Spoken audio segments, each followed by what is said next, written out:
Brought to you by Knights of Awakening. This is the Labyrinth. Welcome everyone. I know it's been a little while, but this is another Labyrinth episode.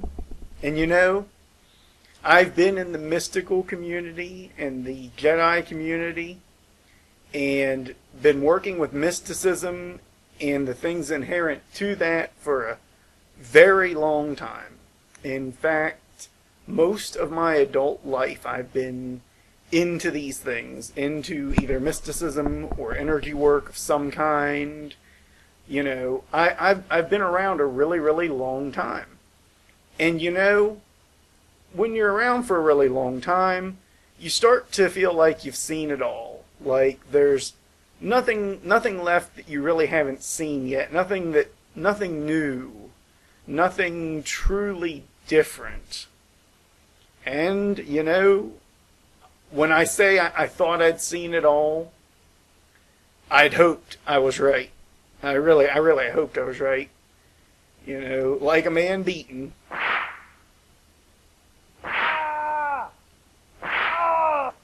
I just really hoped that there was not much more. I've seen the fluffy butterfly mystics, you know, that claim there's nothing evil in this world, there are no evils, there are no goods, that it's all on some kind of incredible path and that everything is going to work itself out, and if it's not, that just means you're not lined up with it.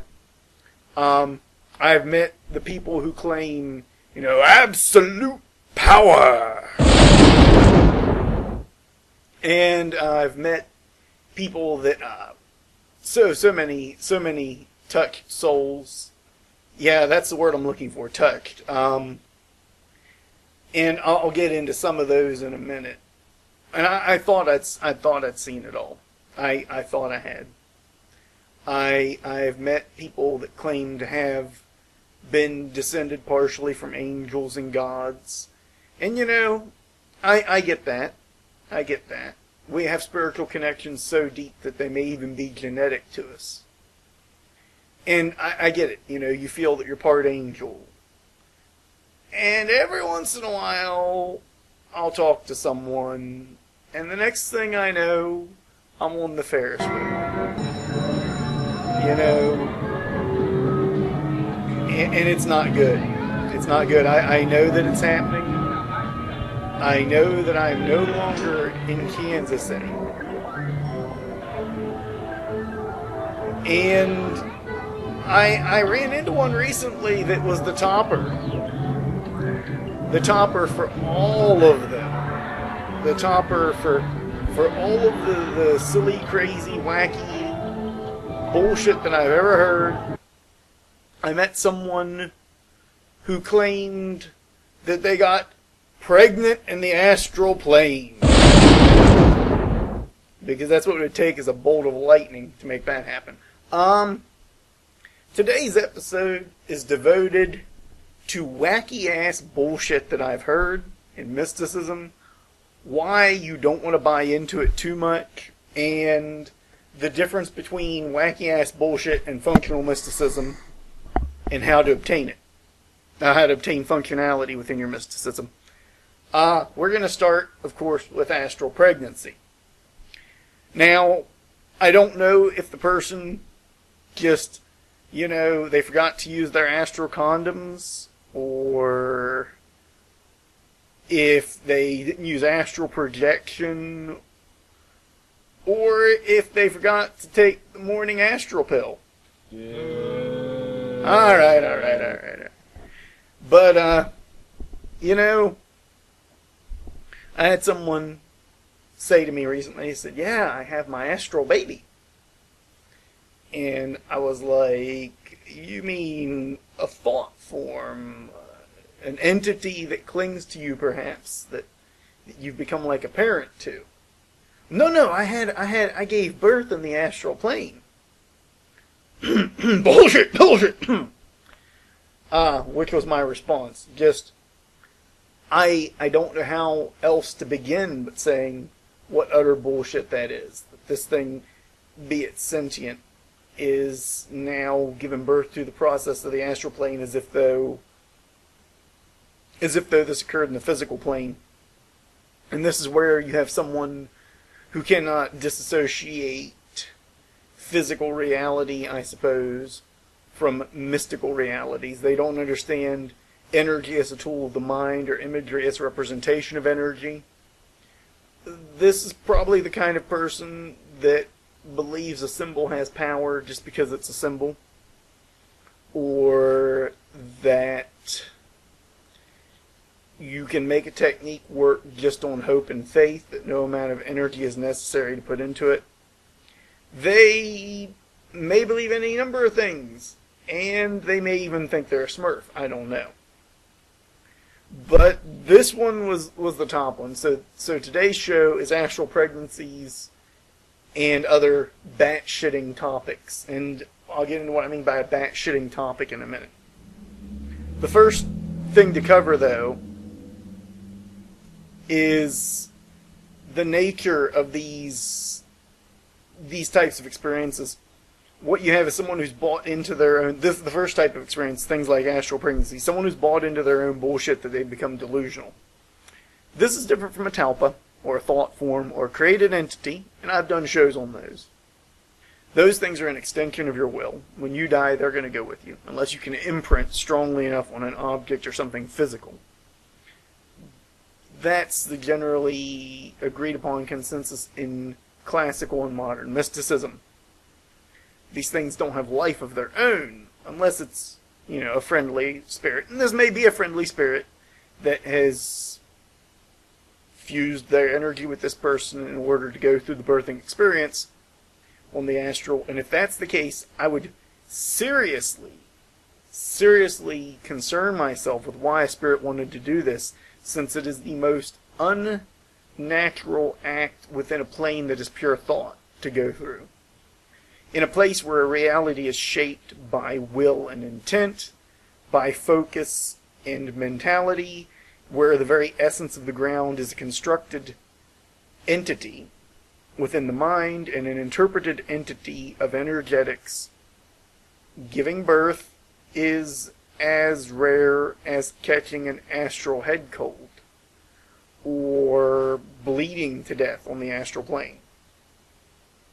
This is utter nonsense, and it's this method of thinking that worries me. Worries me about the future generations of mystics, because it makes us all look bad. And when I developed the Soul Sword technique, I had a very clear understanding of psychology and energy work, and how energy work is processed through psychological methods. And this was my greatest fear, that I might help someone go completely delusional, hence why all my shows have so many warnings. And to run into one of these delusionals, it baffles me. How could you be so lost within your own mind and your own thoughts, your own reality, that you put aside the basic understanding that you had to obtain to get to the astral plane to believe this? Which then leads to the question, did they project, or did they inject, as it were? Did they leap outward into the plane, or did they just leap inward into their inner self? And if they did, and this is a construction of imagination and psychology, what does it say about a person who's grasping onto something like this? I dare not make an assessment of what it says about this person or about anyone. Instead, I will, as is my calling, and what I'm here to do, warn you of the dangers of unsafe astral sexual practices in having pregnancies there. The danger is not that you're going to get someone pregnant or that you're going to get yourself pregnant. The danger is that you're going to devote that much of your time and life into the astral that you've lost connection to the physical world and are now experiencing things like motherhood through the astral plane. Mysticism is a tool to help augment reality. It is a method of gaining some level of ability within this world. It is a fun retreat at times. It can be like a vacation. But ultimately, you should bring something back. something useful, something viable to your day-to-day life. And if you're not, well, if you're not, then you need to cut that astral cord. And cut it in half quickly. Cut it in half quickly while you still have time. Because this is no good for anyone. This kind of delusional, this kind of warped, twisted. And we all see things through a warped, twisted lens. Even your most die-hard scientist is going to have their own twisting. Your most die-hard physicalist is going to have their own kind of twisting. And that is what it is. But to get pregnant in the astral plane is the topper. It's the best one I've heard yet. I almost hope the person who talked to me about this does not hear this recording, though they probably will. Because I really don't want to crush them mentally. That's why I removed myself from communication with them, because if I stay in contact with this person, I'm going to let them know how messed up they are and then tell them to seek help. In fact, if you are listening, you need to see a qualified psychologist yesterday. But that said, needed to be said. That ain't the only crazy one I've heard. I've been in the mystical community for a while. I've hung out with druids. I've hung out with witches. I've hung out with people that identify themselves as sorcerers and wizards. And I'm starting to just now be brought into the bigger part of the community, the anthropomorphs. They claim that their true self is a wolf, bat, fox, polar bear, something. And that their human form is a false form. They can actually change into this type of creature or take on the traits of this. Now, I can definitely say that you may have an animalistic soul that has these qualities, but you don't turn into a werewolf or a fuzzy teddy bear at full moon. And this is where we're going to get into the practicality versus the stupidity. If you believe you're a descendant or inherently have some essence of something within you, be it angelic or demonic, be it godlike, be it animalistic, anything, any of it, that's fine. You can draw on that essence. That's practical. Especially if you can make it useful, make yourself stronger, faster, better in your day-to-day with it. Make yourself more aware. Maybe make yourself better grounded or better functionally, either as a functional member of society or in your mysticism.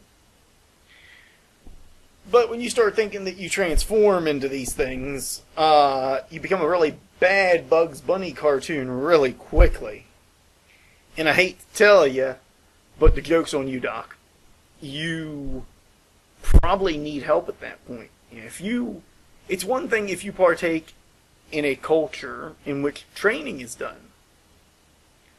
But when you start drinking blood, physically drinking blood, and thinking that makes you a vampire, then your research is flawed.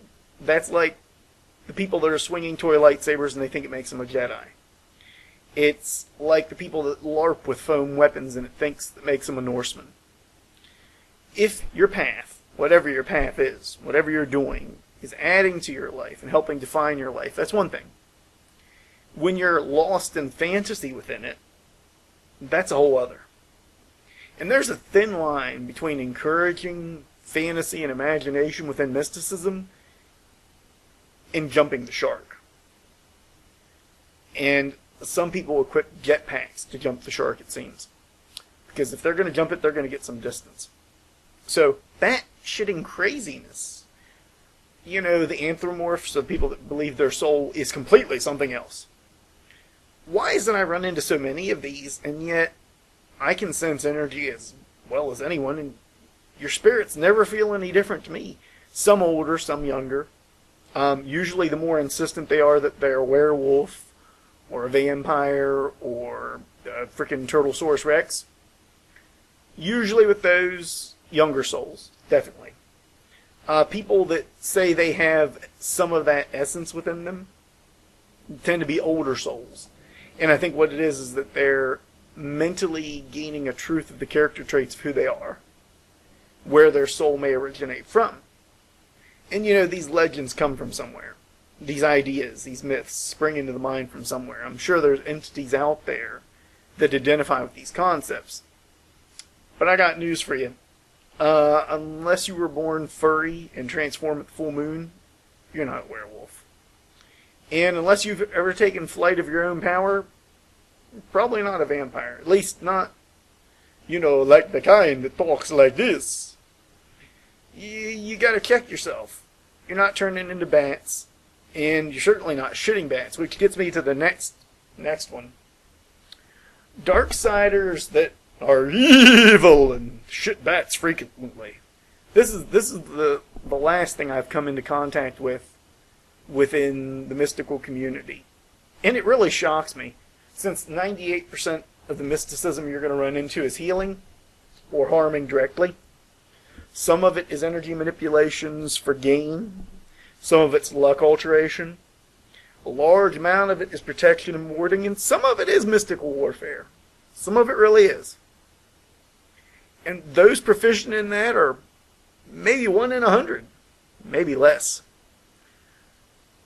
But most of what you're going to run into is healing and empathy and extrasensory awareness. Those are the top big ones in every community. Light, dark, polka dotted, technicolored. Doesn't matter. What I find is that a lot of people that are dark, that have to play evil. If you only knew what I would do to you. Oh, really? What would you do to me? Well, I dare not say. I dare you not now. Well, come on, go ahead. Give me an idea. Come on. Give me an idea. I'm ready for it. Oh, my power. You don't understand my power. No, I don't. So tell me about it. Give me something other than shitting bats on Facebook. I say shitting bats because I see a lot of people in the mystical community. But this goes for those who are shitting unicorns as well. Who are workers of dark or workers of light, and they have to plaster their Facebook or their MySpace or their YouTube channel with dark and evil and blah. And really, all they're doing is making themselves out to be a joke. Okay? Let's face it, evil and dark have been a point of view since the turn of the century, since before that. Since the turn of the last century, and since before even that. Dark used to be anything the church opposed, and now it's anything that's violent or aggressive, or anything filled with emotion, or anything that is kind of gothic-like and is in a movie with someone wearing too much makeup. That's how we define it. That's how we structure it. That's how we create our dark and our light. And people and entities, of course, buy into these alignments. I'm sure you'll find something that aligns itself with darkness and evil. But, for all that you do, find in that. You gotta, at the end of the day, recognize that you're pushing yourself into a bad place. You're pushing yourself into definitions that may not hold. Now, that's not to say that you can't have a path, you can't have symbolism, you can't use these terms. No, you can. You can. But you don't have to grasp a hold of it so tightly that you've got to run out into the streets dressed like Dracula. I watch Supernatural from time to time. We're working our way through it on Netflix at the house here. And there's an episode that kind of hits this. It's one of the early seasons. The guy says, I seen, he had fangs, and, he went, oh, and the guy's like a vampire. And he's like, no, not just a vampire, but like, he had the suit. You mean like a Dracula? Yeah, like a Dracula. I have to believe that a modern day vampire would wear a very nice suit when they go out, or very good street clothes.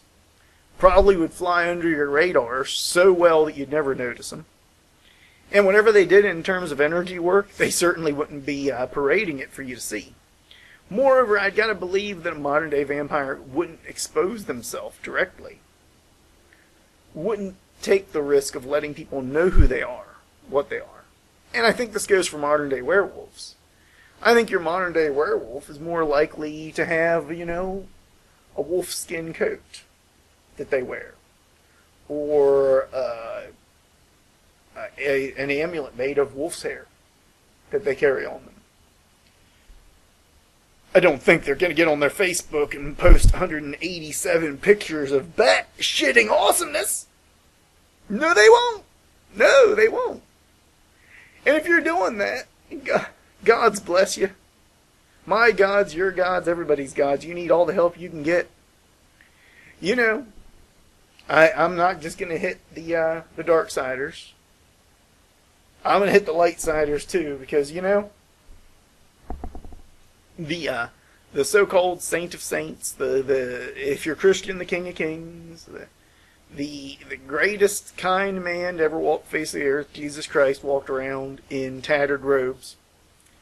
And to the best of my knowledge, did not shit unicorns, nor did Buddha, for that matter. Another one that could be listed as the kindest and gentlest of men. Neither did Gandhi. And we have records of the things he did. Definite, verifiable records. And shitting unicorns wasn't one of them. In fact, the amount of unicorn shitting that has been done by truly positive light workers in truly positive settings, or settings that were truly negative in which they were trying to make positive change, is very limited. They generally didn't make a big deal about how good and awesome and light and happy and fluffy they were.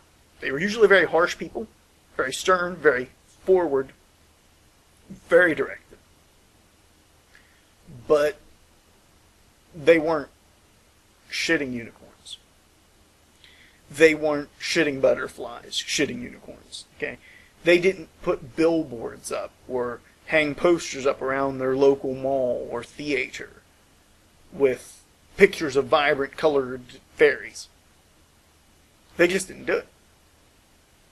Because all that shows is that you really like light imagery. And I get that you like light imagery. I like light and dark imagery. I think these Facebook feeds that I see at the end of the day are awesome. The bat shitting, the unicorn shitting. I think it's really awesome. But what gets scary is when I see no other posts by these people, no other writings, nothing. Nothing at all but the bats and the unicorns for months at a time. And that's their expression of self. Is, posting other people's artwork, sometimes their own artwork. I'm guilty of this too, to a degree. We all are. But not to the severity. Here's the thing. In your life, you're going to be light. You're going to be dark. You're going to be all shades of colors. In all of the spectrum at different points. You're going to have an overriding essence that goes through that. And that's what you're going to be. That's who you're going to be. And that may be light, or it may be dark, but it's going to be a subtle thing. It's not going to be in your face. It's going to be something that defines you. It's going to be a big factor into how you live your life. But it's not going to be something that people see so readily and easily. And it's not going to be cartoony. It's not going to be so in your face that it undermines your credibility as a light worker, as a dark worker, as whatever you want to see yourself as. So everyone gather around for my speech at the end of this episode.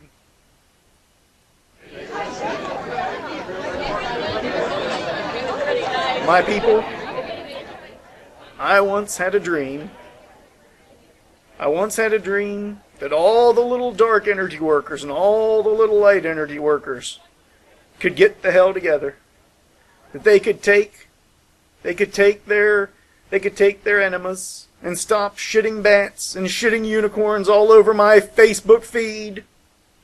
And that one day the light workers and dark workers would get together and get their act the hell together.